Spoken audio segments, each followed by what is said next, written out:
Bonjour à toutes et tous. Merci d'être venus à cet atelier savoir-être. Donc avant de me présenter et de vous présenter le programme de cet atelier, je veux juste vous rappeler quelques petites modalités techniques. Donc je suis désolée pour ceux qui étaient présents à l'atelier précédent pour la redondance, mais pour les nouveaux, petit rappel, cet atelier est enregistré. Donc si vous ne voulez pas apparaître lors de la diffusion, n'hésitez pas à couper votre caméra. Le fil de discussion est là pour vous permettre de poser vos questions au fur et à mesure des interventions, sachant qu'il y aura une ou deux questions qui sera prise à la fin de chaque intervention et puis il y aura un temps dédié à la fin de l'atelier pour justement échanger à nouveau ensemble. Dans le fil de discussion, n'hésitez pas aussi à nous dire qui vous êtes, d'où vous nous rejoignez, pour voir un peu voilà, d'où viennent tous les participants. Sinon, je voulais vous dire également que je vais me présenter. Donc moi, je suis Adèle Relouza. Je suis chargée de communication à l'Union Rempart.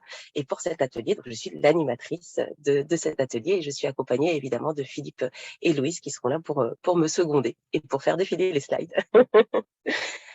Alors, justement, petit programme de l'atelier. Donc, comme vous le voyez, il y aura 5 interventions qui vont permettre de voir quels sont les savoir-être qu'on peut acquérir en partie en s'engageant bénévolement ou dans des actions de volontariat. Donc, on va commencer par étude de chantier qui va vous proposer en fait de découvrir justement quels sont les savoir-être qui peuvent être développés en participant à des chantiers de bénévoles avec un petit atelier participatif. Ensuite, France Volontaire va présenter les apports durables du volontariat justement. Ensuite, on va passer à des phases de témoignage avec Solidarité Jeunesse, qui va nous présenter une de ces actions qui favorise l'engagement des jeunes femmes et le témoignage justement d'une jeune apprentie reporter. Ensuite, les compagnons bâtisseurs, avec eux, on va parler du service civique avec justement le témoignage d'une jeune volontaire.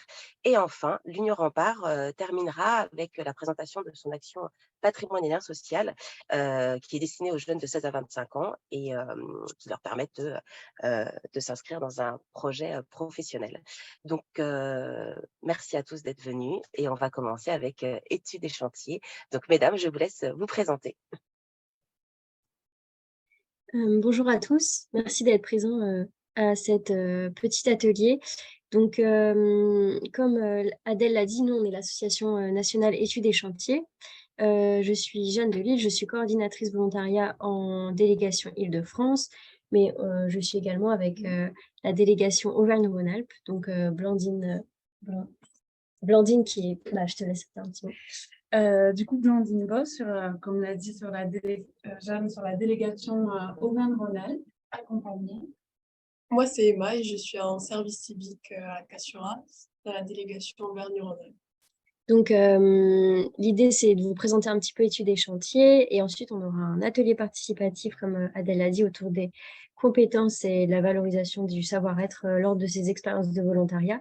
Et on aura le témoignage d'Emma qui a aujourd'hui est volontaire en service civique, mais qui a eu d'autres expériences au sein de l'association.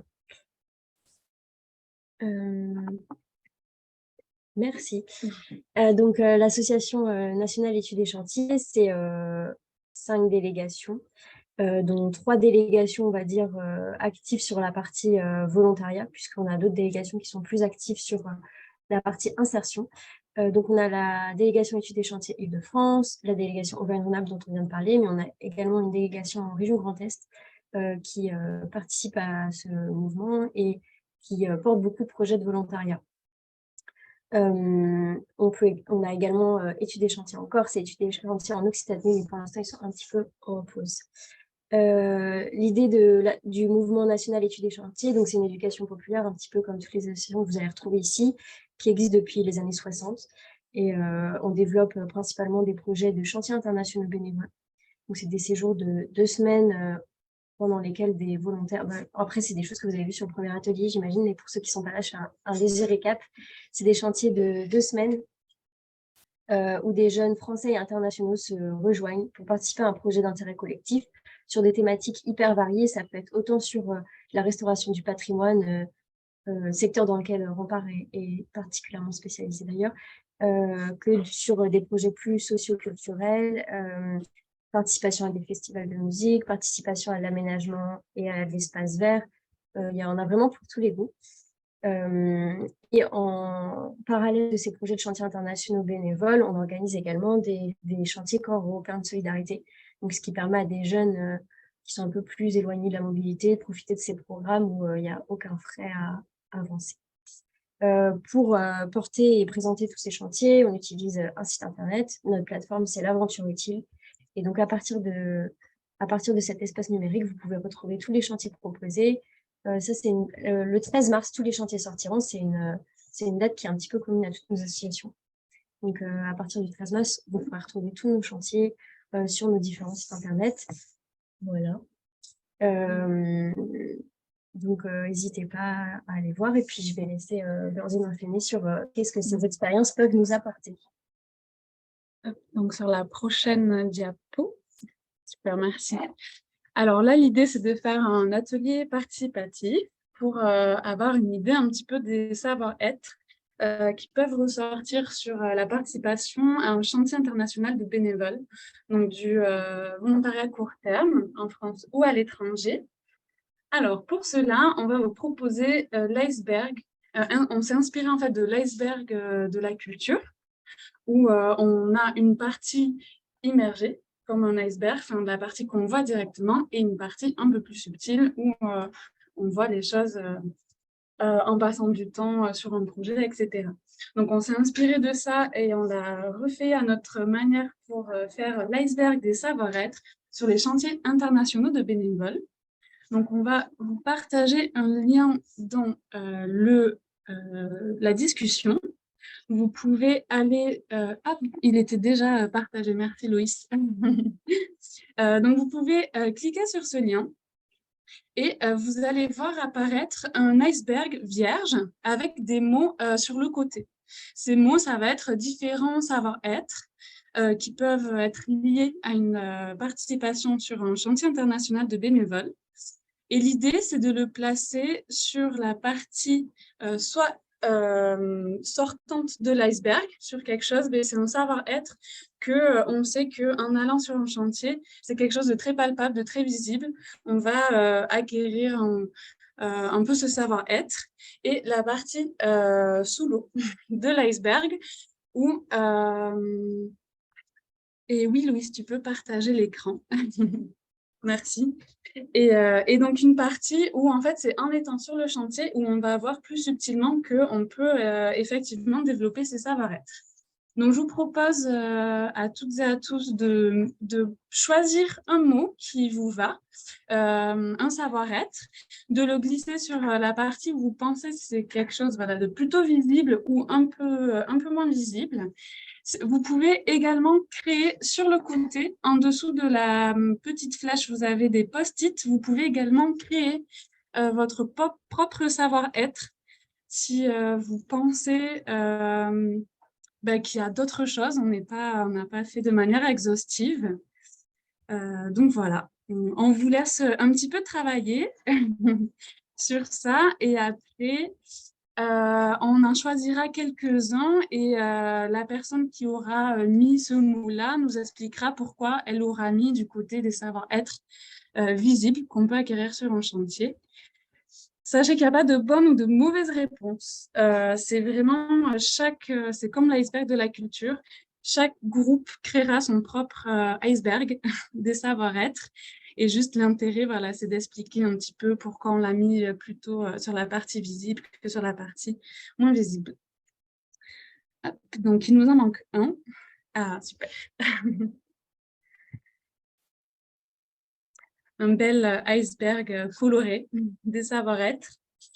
Donc, je vais en choisir quelques-uns, pas tous parce qu'on on n'aura pas le temps de tous les balayer, mais au moins c'est pour que vous ayez une idée un petit peu des divers savoir-être. N'hésitez pas s'il y en a qui veulent en ajouter.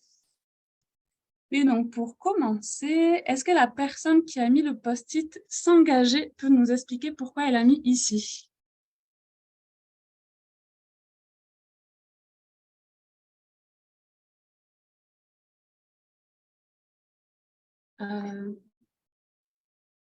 Est-ce que la personne est ici ? Sinon, je peux le faire.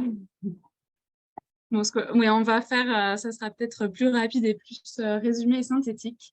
Donc, on voit que sur la partie du haut, on a s'immerger dans une culture, dépasser les barrières linguistiques, vivre l'interculturalité et la solidarité, travailler en équipe, tisser des liens d'amitié, s'engager. Et on voit qu'il y a deux mots qui sont sur un peu à la chevauchée, ça arrive aussi. Donc c'est vrai que pendant les chantiers internationaux de bénévoles, on est sur des collectifs qui se créent pendant 2 à 3 semaines sur une thématique commune. Donc les jeunes, donc les adolescents ou les adultes vont être amenés à travailler ensemble, mais pas que, parce qu'il y a les temps de chantier, mais il y a aussi les temps informels, les temps de la vie quotidienne. Donc ça sera aussi l'occasion de tisser des liens d'amitié, de vivre l'interculturalité en rencontrant des personnes qui viennent d'autres cultures, d'autres horizons, d'autres milieux sociaux, culturels. C'est aussi l'occasion de s'engager pour un projet d'utilité publique. Donc, il y a vraiment cette notion d'engagement chez les jeunes qui viennent, et aussi dépasser les barrières linguistiques où presque personne sur les chantiers va parler au quotidien sa langue maternelle, parce que c'est l'anglais qui sera parlé comme langue commune. Donc, il y a aussi voilà, dépasser ces barrières linguistiques. Et pour finir rapidement sur les choses qui seront plus subtilement du savoir-être et comment vous avez formé votre iceberg, on a vivre et s'organiser en communauté, se découvrir soi-même en s'ouvrant à l'autre, apprendre à gérer des conflits, se dépasser, l'adaptation, gagner en autonomie et en confiance en soi, être acteur dans le territoire, trouver sa place en étant soi-même, etc., etc. Donc, on voit en fait que au-delà d'un chantier où on va venir pour une thématique qui nous intéresse et pour s'engager pour la rénovation du patrimoine, pour un projet culturel, pour un projet social, etc., on va aussi vivre plein de choses et vivre aussi plein de savoir-être où on sera mis dans une situation où on va aussi découvrir de nouvelles choses, de nouvelles parties de soi-même aussi. Mais voilà, merci en tout cas pour votre participation à cet iceberg. Je ne sais pas si vous voulez ajouter quelque chose par rapport à tout ça. Et on vous propose du coup de continuer avec le témoignage d'Emma, qui a été animatrice d'un chantier international de bénévoles avec des adolescents et qui va vous partager son expérience. Donc, j'ai été animatrice cet été sur un chantier à Montaigu-le-Blain avec des adolescents. Et la thématique, c'était la rénovation d'une forteresse médiévale. Donc, en tant qu'animatrice, je dirais que j'ai vécu les mêmes choses que les bénévoles qui étaient là pendant 2 semaines, sauf que j'avais un rôle un petit peu d'encadrement aussi et pas d'autorité, mais voilà, de faire fonctionner le groupe et le séjour. Après, c'était vraiment très enrichissant. On découvre de nouvelles personnes, de nouvelles cultures, on apprend à vivre ensemble, on apprend beaucoup de choses manuelles. Il faut également, en tant qu'animatrice, je dirais, il faut aller de l'avant et s'ouvrir beaucoup plus au groupe pour pouvoir créer une dynamique de groupe et faire entendre les personnes entre elles, favoriser la découverte de l'autre. Et il faut être à l'écoute de chacun pour s'adapter au rythme, et il faut être à l'écoute de soi aussi, parce qu'on a tendance à s'oublier en tant qu'animateur, mais il faut prendre soin de soi aussi. Il faut être assez patient. J'ai également appris à être très polyvalente. On fait à la fois du chantier, on participe au chantier en tant qu'animateur. On encadre aussi la préparation des repas parce que les jeunes, comme vous pouvez le voir, ils font également tous les repas, et donc on peut découvrir des saveurs d'autres pays. Chacun choisit les repas qu'ils veulent faire, donc on a eu droit à de la cuisine italienne, de la cuisine espagnole. Enfin, c'est super enrichissant et on vit l'interculturalité. Et donc voilà, on découvre aussi la vie locale. Vous pouvez voir des photos avec les locaux, une randonnée autour du village. Donc on est aussi beaucoup sur le territoire et voilà, on développe l'esprit d'équipe et le faire ensemble. Donc voilà, là, vous avez des photos du chantier, des photos de temps libre à l'acrobranche, sur des veillées de nuit et sur la participation du groupe d'internationaux à la fête de la musique locale. Donc c'est vraiment intergénérationnel, interculturel et c'est une super expérience. Voilà, merci.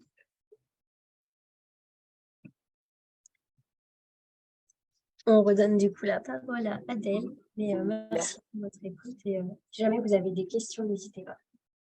Exactement. Ben, merci à vous les filles. Si vous avez des questions, n'hésitez pas à les poser en direct ou si vous êtes un peu plus timide dans le fil de discussion. Alors, en attendant, je vous laisse le temps d'écrire votre question au cas où. Est-ce que Loïs ou Philippe, de votre côté, vous voyez des questions qui apparaissent? OK. Bon, peut-être que ça va venir au fur et à mesure, donc surtout, ne vous inquiétez pas, il y aura d'autres temps d'échange. Donc dans ce cas-là, je vous propose de voir avec France Volontaires, et en l'occurrence Séverine Laville, qui va vous montrer, là on a vu les savoir-être qui peuvent être acquis lors de chantiers de bénévoles, donc qui est plutôt un engagement à court terme. Et là, Séverine va nous parler justement des savoir-être qu'on peut acquérir grâce à un engagement à long terme. Donc Séverine, je te laisse la parole. Merci Adèle, bonjour à tous et à toutes. Je suis Séverine Laville, donc je travaille à France Volontaire au siège basé à Ivry-sur-Seine. Je suis responsable d'un service qui est en charge du développement des parcours d'engagement et effectivement un peu plus sur des missions d'envoi service civique de 6 mois à 1 an et le volontariat de solidarité internationale de 1 à 2 ans. 2 mots sur France Volontaire. On est un groupement d'intérêt public. On est opérateur de référence pour les volontariats internationaux d'échange et de solidarité. Donc, on est une plateforme collective d'associations qui sont elles-mêmes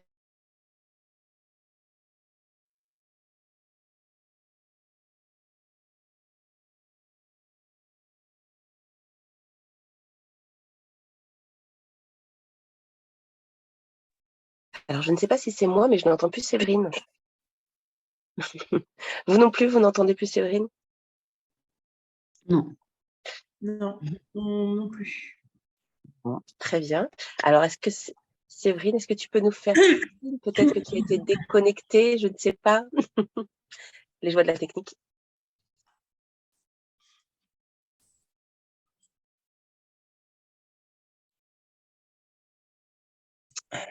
Je pense qu'elle va se reconnecter. Ah voilà, Séverine, tu es de nouveau parmi nous?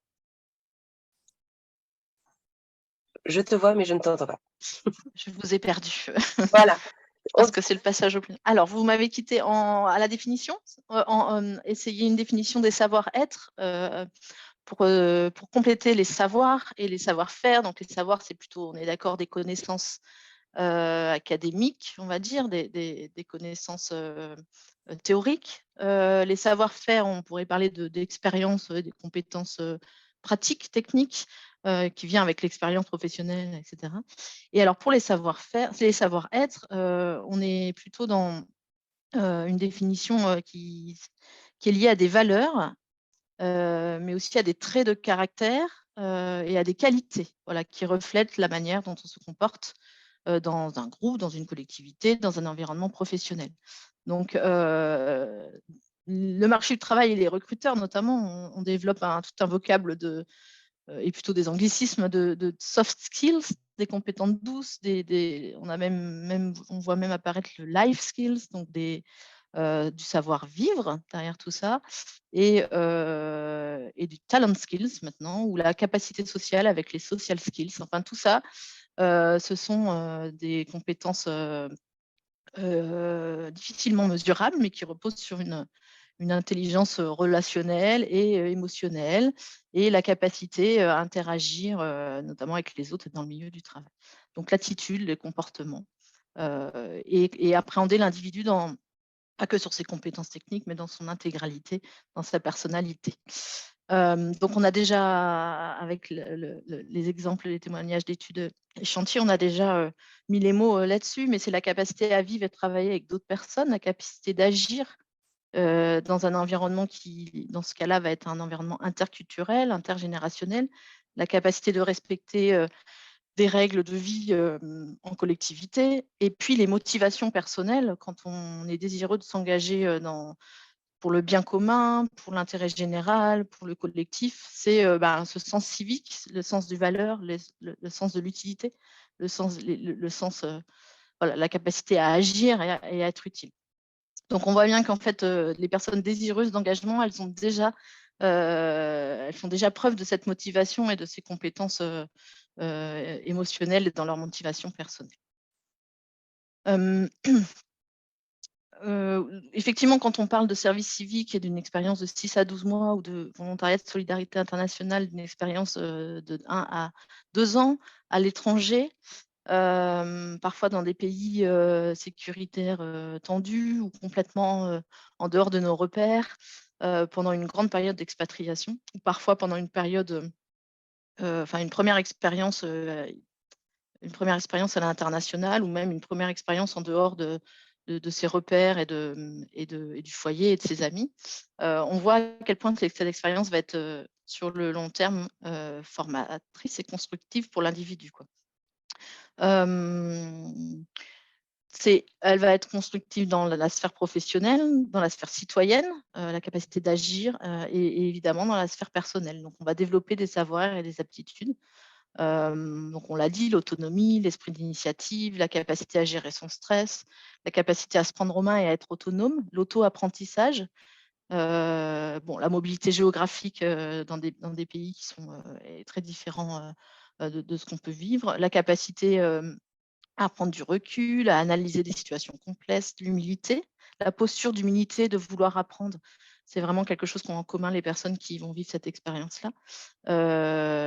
L'écoute, l'observation, l'empathie, l'esprit critique. On a une liste assez à rallonge de ce que vont nous témoigner les volontaires qui vont vivre cette expérience-là, l'adaptabilité, évidemment la confiance en soi et la résilience.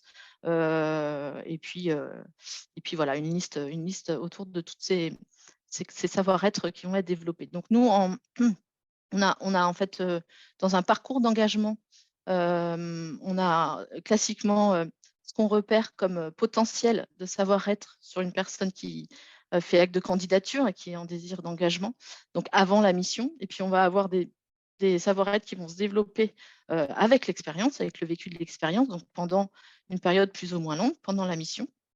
Et on va avoir aussi après le retour, essayer de mettre les mots sur ce qu'on a vécu et nous, à nous de les valoriser, de les aider à les valoriser et de faire la promotion auprès notamment des recruteurs dans le parcours post-volontariat.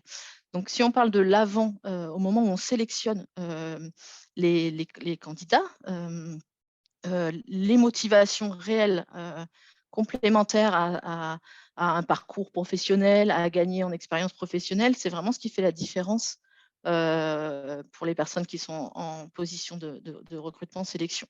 C'est ce sens de la curiosité, cette posture d'apprentissage qu'aurait le candidat, cette volonté d'être utile aux autres, voilà, la volonté d'apprendre, d'être dans la relation humaine avant tout.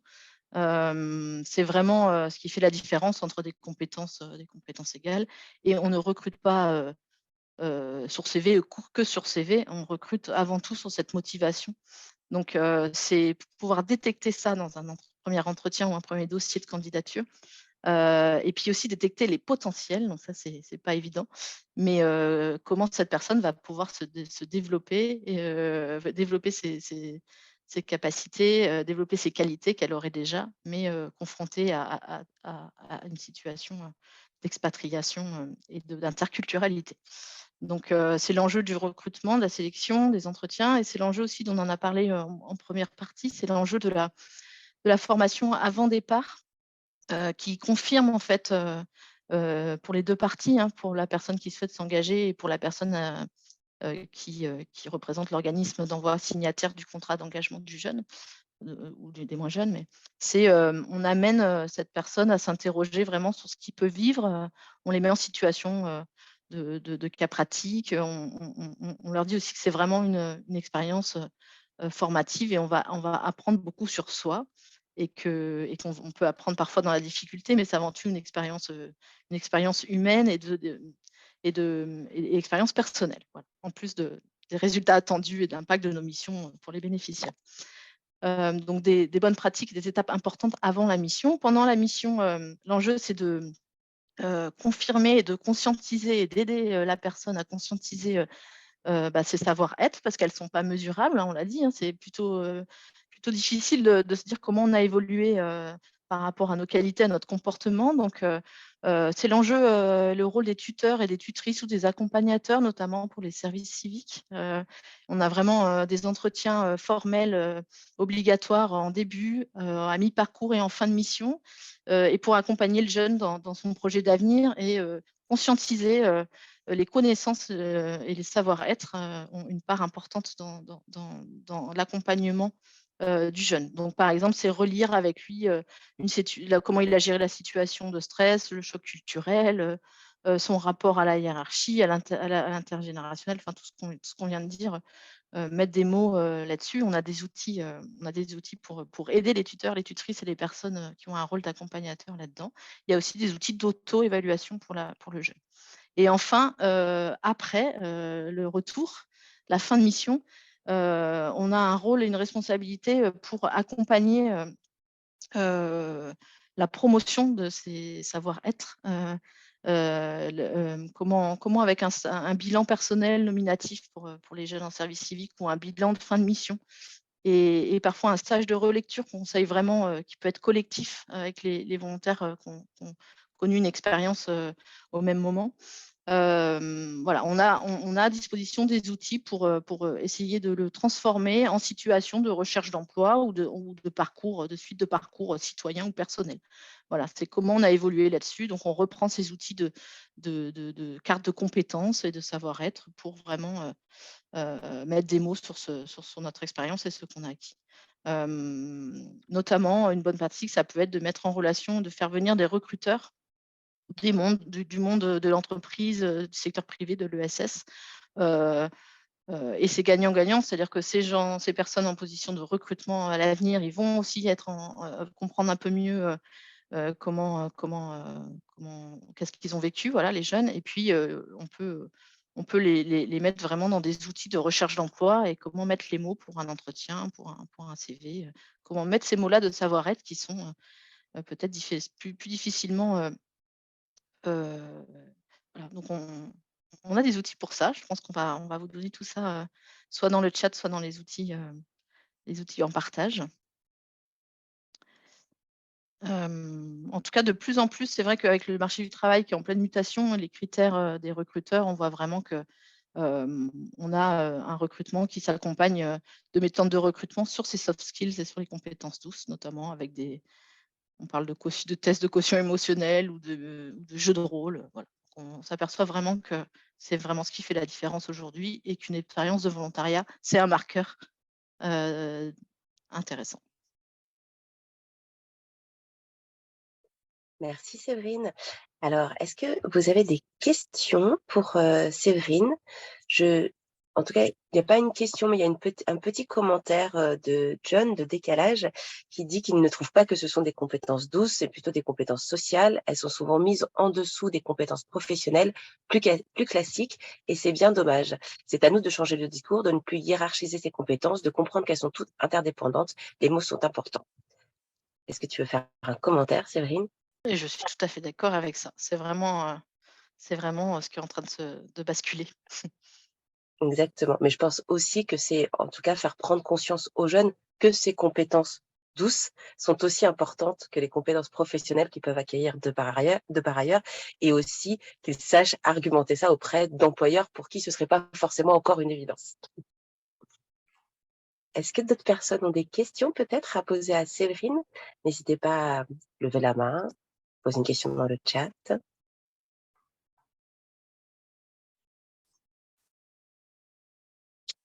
Philippe ou Loïs, si vous voyez des questions de votre côté, n'hésitez pas à me le dire.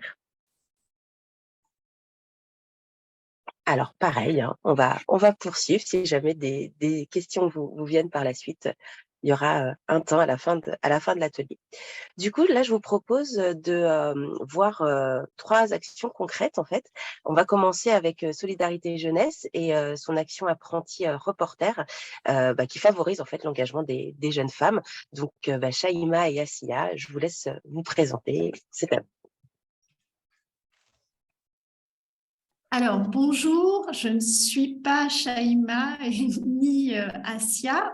On a un petit changement de programme, donc je prends un petit peu le relais. Mais Shaima est avec moi, donc je vais la laisser prendre la parole tout à l'heure.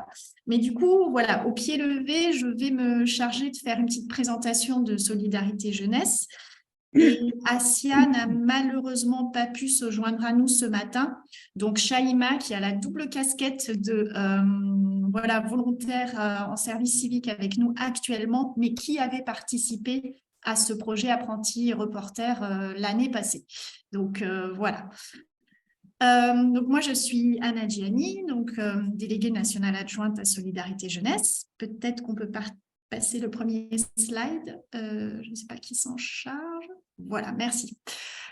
Donc, je ne vais pas redire tout ce qui a été dit avant parce qu'on est dans la même mouvance. Voilà. Nous sommes un mouvement d'éducation populaire qui a pris ses racines entre les deux guerres avec pour objectif principal donc la construction de la paix. Voilà, et on a donc 2 actions, on va dire, phares qui sont effectivement les chantiers internationaux de bénévoles en France ou à l'étranger. Et puis le volontariat moyen long terme, où là, effectivement, voilà, ça peut être des projets allant jusqu'à 1 an. On a un secrétariat national à Paris qui coordonne toutes les actions du mouvement et des délégations régionales un petit peu partout en France. Donc, vous le voyez sur la carte. On a aussi, ce qui est tout nouveau, une antenne régionale en Grand Est. Donc, nous, voilà, je ne reviens pas sur l'essence et le pourquoi on fait ce qu'on fait, parce que ça a été très bien dit auparavant par les collègues. Mais on va faire un focus sur le secteur SLE, on appelle chez nous donc le secteur SLE, à Solidarité Jeunesse, qui est en fait le secteur de solidarité et de lutte contre les exclusions. Donc, on a un collègue, donc Frédéric, qui n'est pas là aujourd'hui, mais on pense fort à lui, et donc qui travaille, qui coordonne ce secteur, qui a pour objectif en fait de favoriser l'accessibilité d'un plus grand nombre de jeunes à des dispositifs de mobilité nationale ou internationale. Donc on s'adresse vraiment à des jeunes, voilà, dits éloignés de la mobilité, donc avec moins d'opportunités que, on va dire, le participant classique, voilà, un chantier de bénévoles, jeune étudiant qui souhaite avoir son expérience entre les études et le boulot. Là, on va vraiment faire un travail de terrain en direction des structures socio-éducatives et des jeunes. Donc, on a tout un panel d'interventions possibles auprès de ces partenaires qui sont donc des MEX, des centres sociaux, voilà, des missions locales. On intervient aussi dans les lycées, voilà. Et donc, dans ce secteur, on a développé 2 projets un petit peu phares. Donc, le projet Apprenti Reporter dont Shaima va vous parler tout à l'heure, et également un projet d'ambassadeur lycéen, où là, vraiment, on va accompagner les jeunes et ça va être du pair à pair. Ils vont participer à un chantier, pouvoir en parler, pouvoir donner envie aux autres de participer. Voilà, donc on a vraiment cette volonté d'être sur le terrain et d'agir auprès des jeunes qui, d'habitude, n'ont pas accès à ce type de projet. Je pense que là, je vais laisser la parole à Shaima qui va pouvoir vous expliquer le projet Apprenti Reporter. Bonjour, du coup, moi, c'est Shaima. Alors, si on parle du projet Reporter, il faut savoir qu'il a commencé il y a 2 ans, en 2021, parce qu'on s'est rendu compte que dans le département de la Seine-Saint-Denis, le 93, on n'avait aucune fille ou jeune femme qui s'était proposée pour partir en volontariat. Et en cherchant, on a constaté que justement, ces jeunes femmes qui venaient de quartiers prioritaires avaient souvent des freins qui étaient levables pour nous. Les freins en question sont souvent les mêmes. C'est généralement des motifs financiers, l'appréhension, un peu la peur du regard de l'autre, mais également un blocage familial et bien évidemment la peur de l'inconnu. C'est pour ça qu'on a décidé de sensibiliser les jeunes femmes, les professionnels, mais surtout les familles, à la possibilité pour ces jeunes femmes de partir en mobilité. Nous, on les envoie en France, mais également à l'international. Et ces jeunes femmes, avant de les envoyer, ont fait une préparation. Du coup, la préparation, elle se fait avec des ateliers sur des questions comme par exemple l'égalité homme-femme, mais également des ateliers un peu plus logistiques comme comment préparer sa valise selon la localisation où on va aller. Par exemple, si on va dans le sud de la France ou si on va en Estonie, on n'aura pas forcément besoin des mêmes choses dans sa valise. Et également, on fait un week-end de préparation au départ qui dure 2 jours et qui se fait généralement dans notre délégation d'Île-de-France qui s'appelle Virvolt. Une fois que toutes les préparations ont été faites avec les jeunes femmes du projet, elles partent individuellement dans différents projets. Par exemple, l'an dernier, il y a eu des départs en Italie, en Espagne, dans le sud de la France, mais également en Estonie et en République tchèque. Que font les apprentis reporters une fois sur place? Ils participent à un chantier classique, mais ils ont également une casquette de journaliste puisqu'ils vont devoir prendre des photos, des vidéos et également interviewer les autres participants du chantier. S'ils font tout ça, c'est parce qu'on va utiliser les outils qu'ils ont créés sur place et on va faire de la valorisation avec eux et pour le projet. On va, par exemple, créer des films comme celui qu'on va vous passer à la fin de mon intervention, mais également des expositions avec des affichages ou encore des expositions photos. Que dire de plus? Il faut savoir qu'en 2021, comme je l'ai dit, il y avait 0 participante féminine pour une mobilité. Aujourd'hui, on est monté à 20 filles qui ont demandé un départ en mobilité l'an dernier, dont 8 qui faisaient partie du projet Apprenti Reporter. Et du coup, le film qu'on va vous passer tout de suite est fait sur les compétences acquises par nos volontaires lors des projets qu'ils ont menés cette année.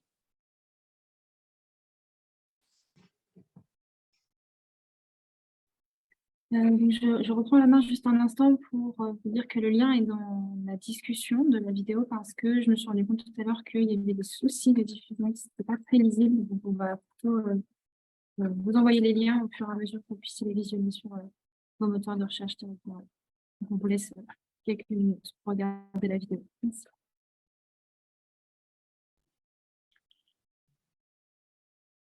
Est-ce que tout le monde... Ah bah voilà. Philippe demande si vous avez tous vu la vidéo. Alors, si vous avez des questions à poser encore à Solidarité Jeunesse, Shaima et Anna sont là pour vous répondre si vous avez des questions.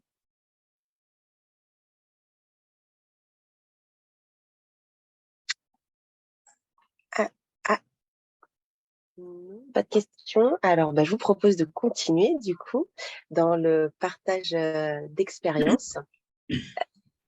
Et Shaima précise que les vidéos ont été faites par les apprentis volontaires, évidemment.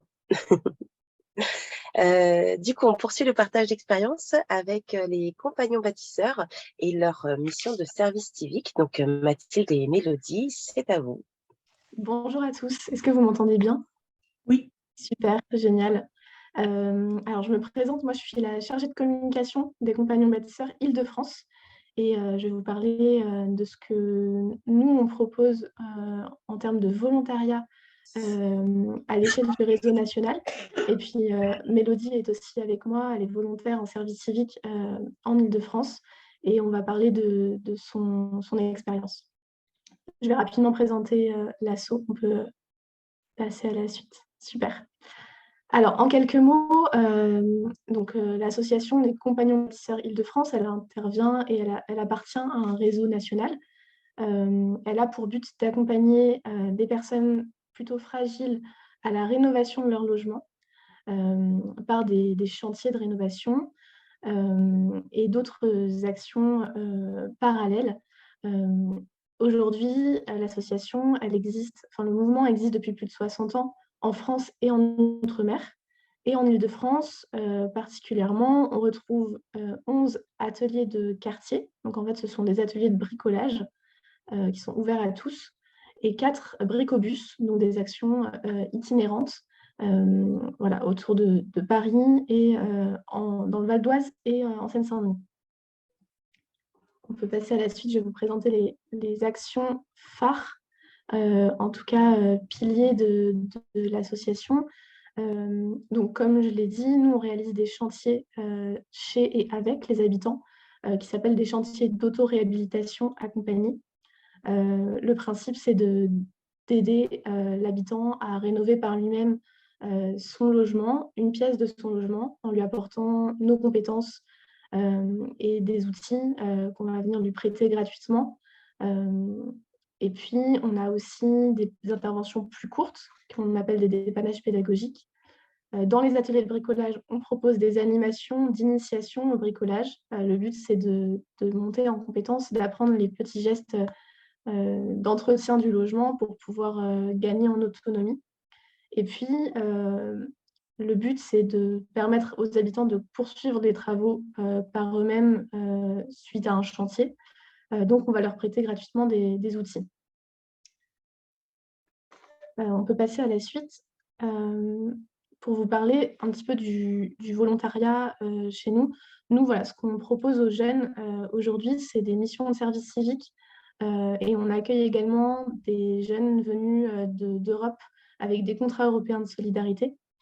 À l'échelle du réseau, on a donc 250 volontaires qui sont accueillis chaque année. Et ça représente 20 jeunes en Île-de-France pour des missions de 8 mois. Et ce qui nous intéresse particulièrement aujourd'hui, c'est de témoigner avec Mélodie du coup de son expérience. Alors, est-ce que Mélodie est bien là? Oui, bonjour. Est-ce que le micro fonctionne? Génial, super. Donc, Mélodie, je te laisse te présenter et puis dire rapidement ce que tu fais à l'association. Alors, bonjour tout le monde. Alors déjà, désolée parce que je n'ai pas ma caméra, j'ai un petit souci technique. Donc, du coup, moi, c'est Mélodie, j'ai 24 ans et je suis en service civique aux Compagnons Bâtisseurs depuis octobre. Et je suis partagée entre un espace de vie sociale à Fontenay-sous-Bois avec une Outitech et un atelier de quartier également. Et aussi à Chenevière sur un autre atelier de quartier. Pour préciser, un espace de vie sociale, c'est un lieu ouvert sur le quartier dans lequel on a des animations qui sont réalisées là par différentes associations d'ailleurs. Je pense que la description est correcte. Ouais. Super. Et du coup, est-ce que tu peux nous parler des missions principales que tu fais en tant que volontaire? Mes missions principales, il y a beaucoup d'accueil, donc du coup au sein de l'espace de vie sociale, de l'accueil, il y a aussi de l'accompagnement dans des démarches administratives, de l'aide numérique. Il y a une transmission de savoir-faire avec du bricolage parce qu'on fait aussi des ateliers où on apprend aux gens à bricoler. Voilà, mes missions, je dirais que c'est beaucoup d'accueil principalement. Ok, et du coup, quand on préparait cette session, on trouvait intéressant de vous parler des savoir-être qui pouvaient être liés à chaque mission. Donc, est-ce que tu peux me dire un petit peu quel savoir-être tu relierais à chaque mission? Ouais. Tu m'as parlé d'accueillir et d'orienter les habitants. et des accompagnements numériques? Ouais, tout à fait. De savoir-être par rapport à ça, je dirais l'adaptabilité. Ouais, l'adaptabilité. Qu'est-ce que je pourrais dire d'autre? Par rapport à l'accueil, on se disait que c'était quand même important de faire preuve d'empathie. Oui, Et... ouais, de l'empathie, de la bienveillance, de l'écoute aussi beaucoup, ouais. De la patience. Alors, il y en a plein, hein, c'est vrai que... Ouais, je pense que c'est les principaux, en tout cas, pour l'accueil et le lien social, en fait, avec les habitants et les habitantes de manière générale. Ouais. Et du côté plutôt chantier, quand tu te déplaces du coup chez les habitants avec donc un animateur technique, chez nous, au Compagnon Bâtisseur, c'est la personne qui va être en charge du chantier et qui va transmettre les compétences principales aux habitants et encadrer du coup le chantier et le ou les bénévoles et volontaires. Donc quand tu vas sur un chantier, quels sont les savoir-être que tu développes le plus? Bien sûr, on est accompagné par un ou une animatrice technique, mais c'est vrai qu'il faut savoir faire preuve d'autonomie parce qu'on n'est pas tout le temps à deux sur une mission. Enfin, on est tout le temps à deux, on se déplace à deux, mais pour, je sais pas, par exemple, pour repeindre un mur, on ne va pas forcément le faire à deux sur le moment. Il faut faire Donc, preuve oui, d'initiative. d'initiative et de confiance en soi et en nos acquis techniques. Ouais. Parce que pour recontextualiser, quand on est volontaire au Compagnon Bâtisseur, il n'est pas nécessaire d'avoir des compétences techniques avant de nous rejoindre. Toi, je ne sais pas si tu t'y connaissais un petit peu en bricolage avant ou pas. Oui, enfin, de mon côté, oui, mais je pense qu'il y en a d'autres volontaires qui n'avaient pas du tout de base. De mon côté, oui, mais... Ouais, donc là, on parle vraiment des savoir-être, mais il y a aussi une montée en compétences en termes de savoir technique. Donc, en effet, sur les chantiers, quand on est volontaire, c'est important de savoir prendre du recul, faire preuve d'initiative, puis travailler en équipe aussi.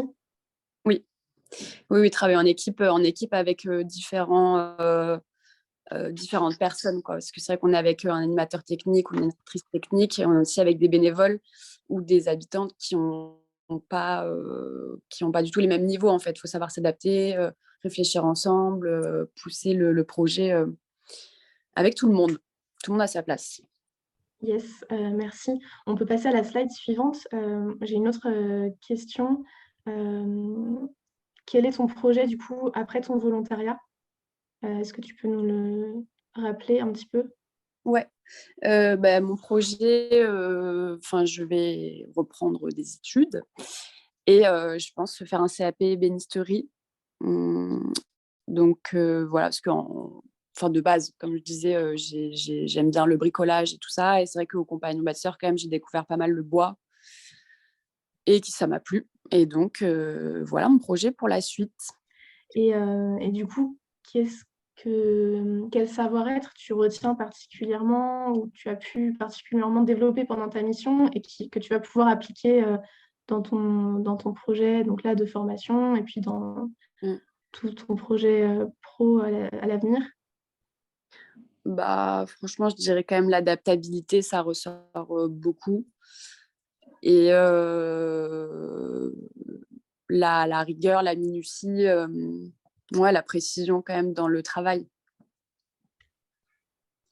Super. Merci beaucoup, Mélodie, pour ton témoignage. Je vous invite à poser vos questions à Mélodie ou à moi si vous en avez. On a essayé de vous parler un peu concrètement de ce qu'on apprend en termes de savoir-être quand on est volontaire au Compagnon Bâtisseur. J'espère que ça a pu être intéressant pour vous.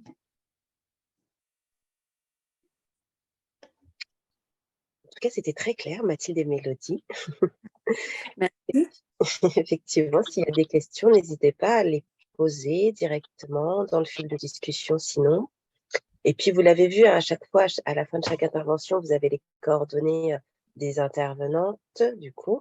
Et puis, je ne pense pas l'avoir dit au début de l'atelier, mais les présentations vous seront envoyées dans la semaine. Et donc, vous aurez aussi les différents contacts et vous pourrez aller plus loin dans les échanges si besoin. Alors, puisque je ne vois pas de questions, je vous propose du coup de terminer, de passer à la dernière intervention où eh bien, c'est Rempart qui va nous parler de son programme Action Patrimoine et Lien Social qui œuvre pour les jeunes depuis plus de 10 ans. Donc Marine, c'est à toi. Merci Adèle. Bonjour à tout le monde. Vous m'entendez bien? Tout à fait. Merci, super. Oui. Super. Donc, effectivement, moi, je vais plutôt revenir sur les savoir-être développés dans le cadre des chantiers de bénévoles, et notamment les chantiers de bénévoles de restauration de patrimoine, puisque Rempart, c'est une union d'associations qui œuvre depuis 1966 dans le champ du patrimoine et de l'éducation populaire. Donc, en quelques mots rapidement et quelques chiffres. Donc, nous, on est un réseau de 200 associations locales et régionales réparties partout en France, des citoyens, des citoyennes mobilisés pour leur patrimoine local. On intervient sur une grande diversité de patrimoine, du patrimoine classé au patrimoine de proximité. Et toutes ces associations font vivre leur patrimoine. Elles le restaurent, mais aussi l'animent et leur donnent une seconde vie, notamment aussi au travers des chantiers de bénévoles, mais aussi d'actions de volontariat. On a développé toute une dimension internationale et développé donc une cinquantaine de partenariats dans une trentaine de pays, ce qui nous permet d'envoyer des bénévoles français sur des chantiers à l'étranger pour justement découvrir notamment le patrimoine de chacun des pays et partager autour de finalement du fait que le patrimoine n'a pas de frontières et donc de découvrir les savoir-faire d'autres pays au travers de la forge, de la taille de pierre, de la menuiserie, de la charpente, du vitrail, etc. Et en même temps de faire venir des bénévoles étrangers en France pour justement vivre cette dimension internationale, interculturelle aussi sur le chantier en France. Voilà, donc je vous laisse découvrir les chiffres qui apparaissent à l'écran. Je ne rentrerai pas dans le détail. En complément, je dirais qu'il y a 10 000 citoyens et citoyennes impliqués, mais ça représente 4 000 bénévoles sur les chantiers chaque année. Et on accueille également entre 70 et 100 volontaires en service civique par an. Voilà, donc je vais venir tout de suite plutôt dans le vif du sujet pour vous parler de l'action patrimoine et lien social. Donc, un projet que nous menons depuis plus de 10 ans maintenant, que nous avons décidé de déployer à l'époque parce qu'on s'était rendu compte que sur nos chantiers de bénévoles, en fait, il y avait certains publics qui étaient absents, un peu comme d'autres aussi ont pu le dire, d'autres témoignages, mais que finalement, spontanément, on avait beaucoup d'étudiants et d'étudiantes en archi, par exemple, ou en histoire de l'art, voilà, plutôt étudiants en tout cas, et finalement, alors aussi des personnes plus âgées, hein, on avait déjà une intergénérationnalité, mais finalement, les jeunes qui étaient sans emploi ni formation ou justement qui vivaient dans les quartiers prioritaires étaient relativement absents de nos chantiers. Donc, on s'est dit qu'on allait mettre en place une action spécifique pour justement essayer de les mener vers nos chantiers de bénévoles. Et pour cela, on a développé des partenariats, évidemment, avec des structures comme les vôtres, ici présentes, et donc avec des missions locales, des écoles de la deuxième chance, des espaces dynamiques d'insertion, des foyers d'accueil de jeunes mineurs isolés étrangers, etc. Et donc, on a mis en place un parcours, un temps d'information des jeunes au sein des structures partenaires pour leur parler de bénévolat, de patrimoine, des métiers aussi qui s'y rattachent. Mais voilà, essayer de débroussailler un petit peu ces notions qui ne sont pas forcément évidentes comme ça de prime abord et de susciter l'envie, la curiosité pour ensuite participer à un deuxième temps qui est la journée découverte organisée sur un de nos sites patrimoniaux à proximité de la structure partenaire. Et sur une journée, les jeunes sont invités à visiter un site, le découvrir, rencontrer une association investie, des bénévoles engagés et puis des professionnels aussi qui pratiquent des métiers. Et donc, ils pratiquent sur un atelier d'une demi-journée la taille de pierre, la maçonnerie, etc. Et se font une idée plus concrète de ce que peut être un chantier Rempart. Et à l'issue de cette journée découverte, on leur finance la participation à un chantier de bénévoles partout en France. Donc là, il y a une notion de mobilité, d'autonomie aussi, puisque autant ils étaient en collectif à chaque fois avec d'autres jeunes de leur structure, autant là, on les invite individuellement à s'inscrire sur l'un de nos chantiers et donc de vivre cette expérience de vivre ensemble, de mixité sur un temps d'une semaine ou 2 semaines. À l'issue du chantier, un livret de compétences nous permet aussi de valoriser les savoir-être et les savoir-faire acquis.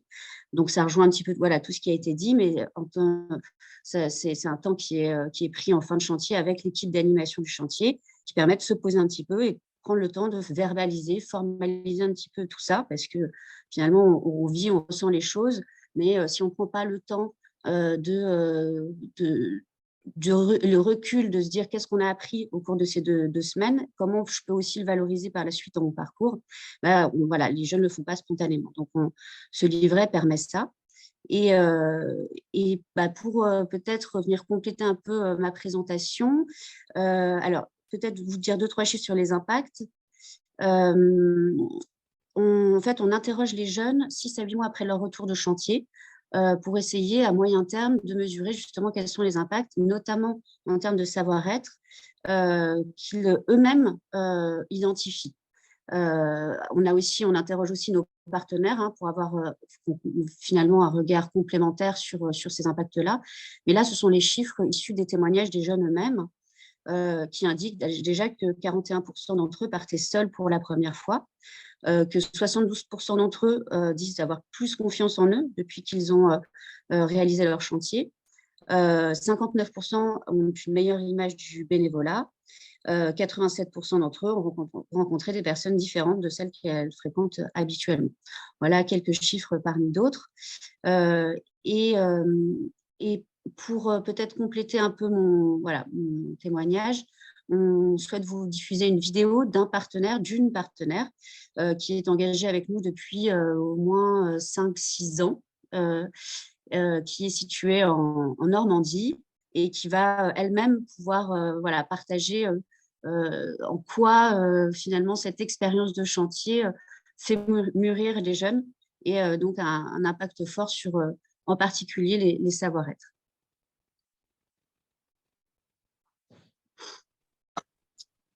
Alors, comme Loïs l'a dit tout à l'heure, le lien de la vidéo est partagé dans le fil de discussion. Donc, on vous laisse le temps de regarder cette petite vidéo. Est-ce que tout le monde a eu le temps de voir la fin de la vidéo? Oui, merci. Parfait. Marine, je te laisse terminer. Oui, merci Adèle. Écoutez, n'hésitez pas si vous avez des questions, encore une fois. J'y répondrai avec plaisir. Merci pour votre écoute.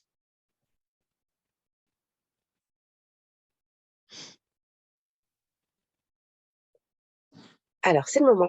Si vous avez des questions pour Marine, évidemment, et l'action patrimoniale sociale, ou si il y a d'autres questions qui vous sont venues par rapport aux interventions précédentes, n'hésitez pas, tout le monde est encore là pour vous répondre. Alors, en attendant que vous osiez lever la main ou que posez votre question ou le temps de vous laisser d'écrire votre question dans le fil de discussion, j'en profite pour vous rappeler la suite de la journée, puisque cet après-midi, on va vous retrouver à 14h pour l'atelier Révéler les savoir-faire, à 15h pour révéler les territoires.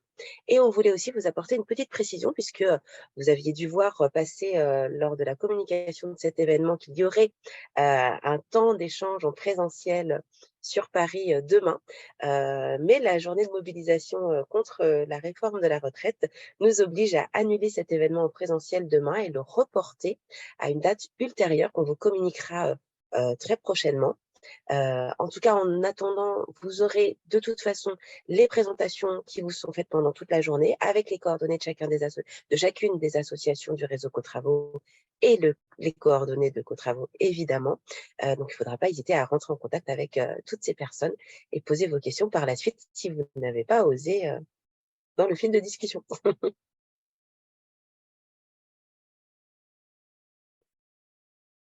Mesdames, vous étiez toutes très claires. Ah non, question à Solidarité Jeunesse. À l'initiative de qui les ambassadeurs interviennent-ils au lycée?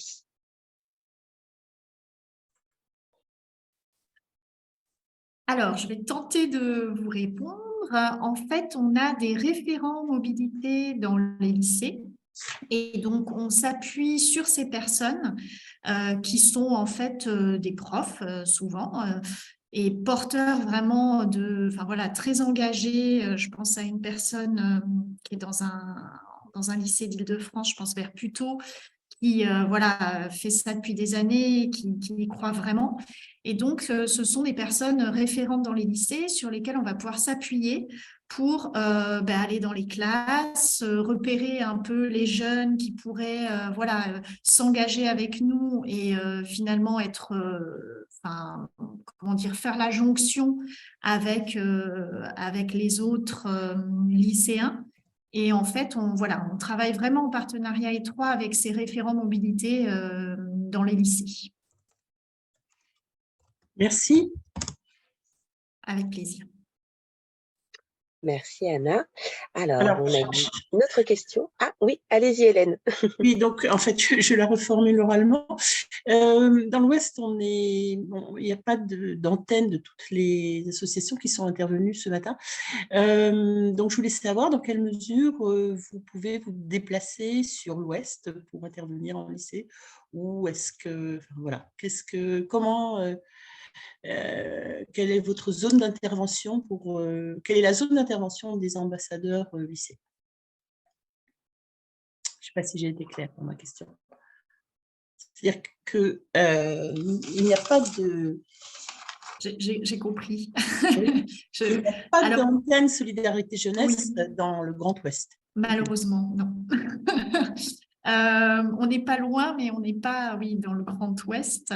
Enfin, on a 2 délégations plutôt vers Bordeaux et en Dordogne, mais c'est vrai que sinon, voilà, il y a une zone qui est non couverte. Eh bien, l'idée, ce serait éventuellement de déjà voir un petit peu si dans certains lycées, il y a des référents, des personnes référentes mobilité. Ça, j'avoue que là, je n'ai pas les billes, mais je peux voir avec mon collègue Frédéric Denat si lui, il a, voilà, je ne sais pas moi, mais des contacts ou en tout cas un moyen de trouver un listing peut-être des lycées dans lesquels il y a des personnes qui sont porteuses de ce type de projet référent. Voilà, mais sinon, c'est vrai que nous, en tout cas, en direct, on ne pourra pas intervenir parce qu'on a déjà du mal voilà, à couvrir notre zone d'intervention. Mais je peux poser la question pour trouver des personnes ressources qui puissent, du coup, vous répondre sur ce sujet. Merci. Une autre question, Hélène, ou non? Non, Marine? c'était surtout là-dessus. Très bien. Marine, tu as levé la main et après, je poserai la question de Ariane. Je t'en prie, vas-y, Marine. Oui, c'était simplement pour vous dire que je vais partager le lien vers la playlist de toutes les vidéos qui, en complément du témoignage de Mélissa, viennent voilà, expliciter un peu l'action patrimoine et lien social. Il y a notamment des témoignages d'autres partenaires, mais aussi de jeunes et d'associations remparts. Voilà, c'est tout. C'est un petit complément. Et aussi pour répondre, par rapport aux présentations dans les lycées, je pense qu'il y a aussi l'ensemble des associations qui sont en mesure de pouvoir présenter les actions bénévoles et volontaires dans les différents établissements. Et puis effectivement, les associations co-travaux sont réparties un peu partout. Et au niveau régional, peut-être que Philippe, tu dis quelque chose, c'est ça, de façon plus globale? Je te laisse peut-être dire ce que tu dis dans le fil de discussion. Oui, tout à fait. Je reprends un peu le fil de discussion par rapport un peu au lycée, par rapport un peu plus globalement à l'éducation nationale. On a un vrai enjeu en tant que membre du réseau co-travaux à tisser des liens, à tisser des passerelles entre l'éducation nationale et nos membres du réseau co-travaux, parce que voilà, les actions que proposent nos membres sont là vraiment complémentaires au système scolaire et avec des compétences, des savoir-être que ce qu'on ne retrouve pas forcément au réseau, à l'éducation nationale, pardon. Et donc, voilà, on a vraiment cet enjeu à tisser des liens, des passerelles. Et je vous encourage, Madame Attard, à essayer aussi de pouvoir promouvoir et nous appuyer à tisser ces liens dans votre région. Très bien. Je tenais à signaler que j'avais commencé un message, ce sera plus facile, je pense, oralement. La DAC des Pays de la Loire, donc, qui coordonne les actions à l'éducation artistique et culturelle, est en train de mettre en place une plateforme pour développer les projets en lien avec le patrimoine, qu'il s'agisse du patrimoine bâti ou du patrimoine paysager. Donc, à travers un nouveau dispositif qui s'appelle PREAC. Je ne sais pas si vous en avez entendu parler, apparemment ça se développe aussi dans d'autres académies. Je vais participer à une réunion début mars dans le cadre de ce dispositif. Voilà. Merci Hélène pour l'information. Alors, juste, j'en profite effectivement pour relayer le message de Compagnons Bâtisseurs Île-de-France qui dit qu'il y a déjà des missions de volontariat, bricolage et solidarité qui débutent en mars et je vous invite à découvrir en ligne dans le fil de discussion, l'URL a été communiqué. Mais d'une manière générale, c'est vrai que l'ensemble des associations Co-Travaux ont leurs activités qui soit ont déjà commencé, mais en tout cas, comme le disait, je pense, Études et Chantiers, mi-mars est la date un peu répandue sur l'ensemble de nos associations pour diffuser les différentes types d'engagement, que ce soit les chantiers de bénévoles, enfin surtout les chantiers de bénévoles été.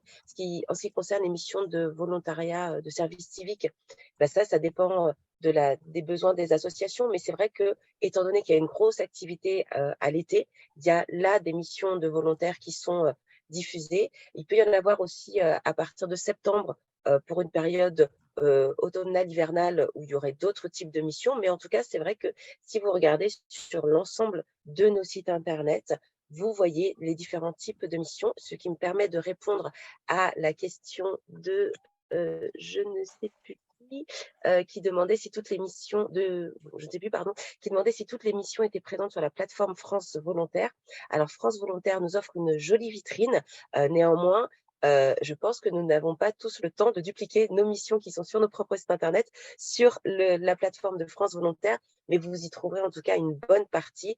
Mais pour avoir une information plus exhaustive, n'hésitez pas aussi à vous rendre sur les sites Internet des associations Co-Travaux. Alors, hop, j'essaye de suivre les questions en même temps, mais n'hésitez pas si j'en oublie. N'hésitez pas à contacter Concordia, qui a 2 délégations régionales dans le Grand Ouest. Et bah voilà, Hélène qui dit que vous rencontrez la délégation Normandie. Voilà, est-ce qu'il y a d'autres questions peut-être d'une manière générale sur les différentes interventions? Sur une partie pratico-pratique?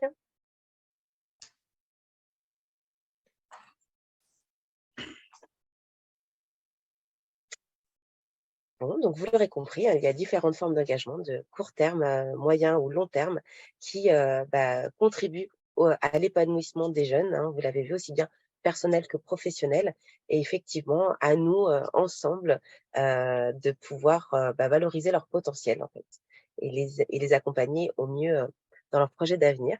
Donc, si vous n'avez pas d'autres questions, je voulais vous remercier. J'étais ravie de pouvoir animer cet atelier pour vous, de faire connaître avec l'ensemble des associations toutes nos activités et en quoi elles contribuent comme je vous le disais, à l'épanouissement de jeunes. On se donne rendez-vous à 14 h pour révéler les savoir-faire, à 15 h pour révéler les territoires et je vous souhaite un très bon appétit.